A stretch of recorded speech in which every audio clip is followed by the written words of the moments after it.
তো বন্ধুরা, আপনাদের সামনে নিউ রেসিপি নিয়ে এসেছি। একটু ভিডিওটা মন দিয়ে দেখবেন এবং খুবই মজাদার ভিডিও। যেটা আজকে রেসিপি নিয়ে এসেছি, বিহার কা সবচেয়ে ফেমাস খাবার এক তো হচ্ছে ইডলি চোখা। আর আজকে নন ভেজের হচ্ছে যেটা বানাচ্ছে চম্পারন মিট। এই চম্পারনের মিট হচ্ছে বিহারের সবচেয়ে ফেমাস। এবার মশলাটা আপনারা কি করবেন, এর মধ্যে আমি সব দিয়েছি, মতলব পানমৌরি দিয়েছি, দালচিনি দিয়েছি এবং সব রকমের এলাইচি, ছোটো এলাইচি, মোটো এলাইচি এবং জিরা এবং আমি জায়িত্রী, জায়ফল, ঠিক আছে। তো এইসব গোটা মশলা সব দিয়ে আপনারা কি করবেন, এটা রোস্ট করবেন। রোস্ট মানে বেশি বেশি রোস্ট করবে না, এবং কালি মিরিচ, লং সব কিছু দিয়ে দিবেন, ঠিক আছে। তো এই গোটা গরম মশলা যে হচ্ছে, এটা হচ্ছে মেন, ঠিক আছে। এর মধ্যে কস্তুরি মেথি বি দেওয়া হবে। এই যে মশলাটা হচ্ছে সবচেয়ে মেন। তো আপনারা যখন মশলাটা রোস্ট করবে, বেশি কালো করবে না, হালকা খালি গরম করা হবে এবং শুকনো লঙ্কা দেওয়া হবে। শুকনো লঙ্কা কাশ্মীরি লঙ্কা, ঠিক আছে।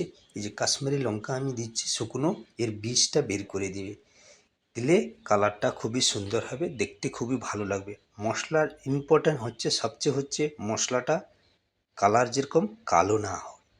কালো হয়ে গেলে আপনার গরম মশলাটা সবচেয়ে বেকার হয়ে যাবে। খালি হালকা ধিমি গরম করা হবে রোস্ট করার জন্য, মতলব হালকা রোস্ট করা হবে মশলাটা পিসার জন্য। তো বন্ধুরা, আপনারা ভিডিওটা মন দিয়ে দেখবেন আর কেমন মিট বানাচ্ছি এই রকম আপনারা অতি অবশ্যই বানাবেন। আর এই যে সরষের তেলটা আমি গরম করছি, জাস্ট খালি সরষের তেল গরম করব, এর যে ঝাঁসটা থাকে ওই গন্ধটা বেড়ে যায়। এ নেই যে সরষের তেল আমার পুরো পুড়িয়ে যাবে, ঠিক আছে। যেরকম ধোঁয়া বেরোয়, বেশি ধোঁয়া বেরোবে না, হালকা জাস্ট গরম করা হবে। এবার আমি মশলাটা কী করছি, মিক্সির মধ্যে পিসছি। তো মিক্সির মধ্যে পেশার পর আপনারা একটু ভিডিওটা মন দিয়ে দেখবেন, দিলে বুঝতে পারবেন। এই যে মশলাটা দেখতে পাচ্ছেন কত সুন্দর হয়েছে, এই মশলাটা মেন। আপনারা মিটটা বানানো হচ্ছে কিভাবে, এবার আমি মিটটা, আমার মিট আছে 2 কিলো, এর মধ্যে পেঁয়াজটা কমসে কম 1 কিলো মিট হলে ½ কিলো পেঁয়াজ দরকার। আমার পেঁয়াজটা বেশিরভাগ ইম্পর্টেন্ট, ঠিক আছে। এর মধ্যে না টমাটোর পড়বে, না দহি পড়বে, কোনো কিছু পড়বে না। তো দেখতে পাচ্ছেন, আপনারা দেখুন, আমি আগে লবণ দিয়েছি, দেখতে পাচ্ছেন লবণ দিয়েছি। তো লবণ দেওয়ার পর আমি এটা লঙ্কা পাউডার দিয়েছি, যেটা বলে দেগি মিরিচ, ঠিক আছে। তো আপনারা, তারপর আমি হলুদ দিয়েছি, 3টে জিনিস দেওয়া হয়েছে। তারপর আমি 8-10 কাঁচা লঙ্কা দিয়েছি। এবার আমি আদা রসুনের পেস্ট দিয়েছি।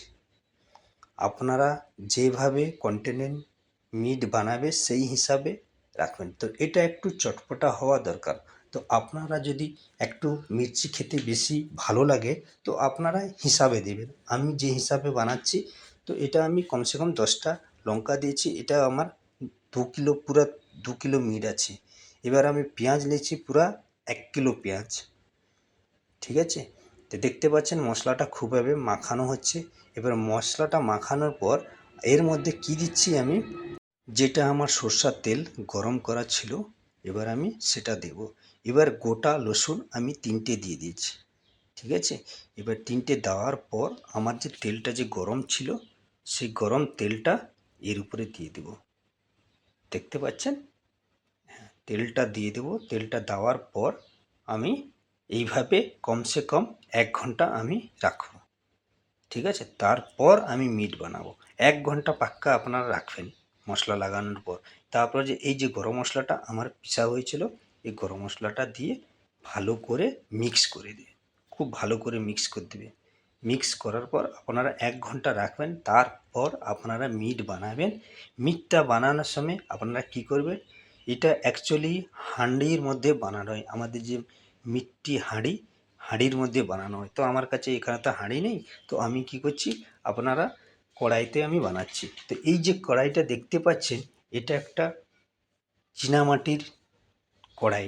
খুবই কমসে কম এটা আমার 6 কিলোর থেকে 7 কিলো হবে, 7 কিলোর বেশি হবে কড়াইটার ওয়েট, এত ভারী। তো খুবই সুন্দর কড়াই। তো এটা স্পেশাল মিট বানানোর জন্য। তো আমি যে মিটটা বানাচ্ছি, আপনারা আগে আমি তেল দিয়েছি, তারপর আমি পেঁয়াজ দিয়ে দিয়েছি।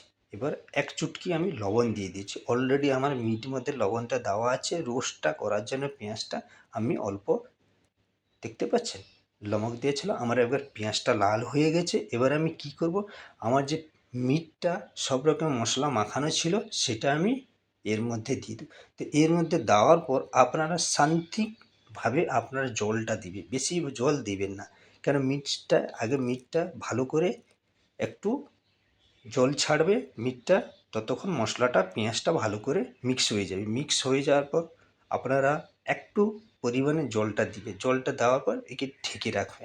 আর পুরা ধিমি আঁচ করে আপনারা পাক্কা 2 ঘন্টা পাকাতে থাকবেন। পাক্কা 2 ঘন্টা আপনারা বানাবেন। আমার এই মিট রেডি হয়ে গেছে, খুবই সুন্দর মজাদার হয়েছে। মিট পুরো একদমই গলে গেছে, সিদ্ধ হয়ে গেছে। মিট পুরো একদম সিদ্ধ হয়ে গেছে, হাড্ডি থেকে কিন্তু বেরোয়নি। এই হচ্ছে মিট বানানোর পদ্ধতি আমার। দেখতে পাচ্ছেন মিট একদমই নখ নখ ঠসা মারলেই আপনারা মিট বেরিয়ে যাবে। এই দেখুন কত সুন্দর মিট সিদ্ধ হয়ে গেছে। তো এই হচ্ছে পদ্ধতি। ভিডিওটা কেমন হয়েছে অতি অবশ্যই আমাকে কমেন্ট করে জানাবে।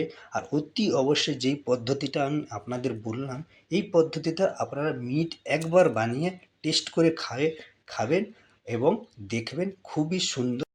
আপনারা একবার বাড়িতে বানিয়ে এই পদ্ধতিতে রেসিপি দেখে আপনারা বাড়িতে বানাবেন, খাবেন, টেস্ট করবেন। তো নেক্সট ভিডিওতে নিয়ে আসবো বন্ধুরা, সবাই ভালো থাকবেন।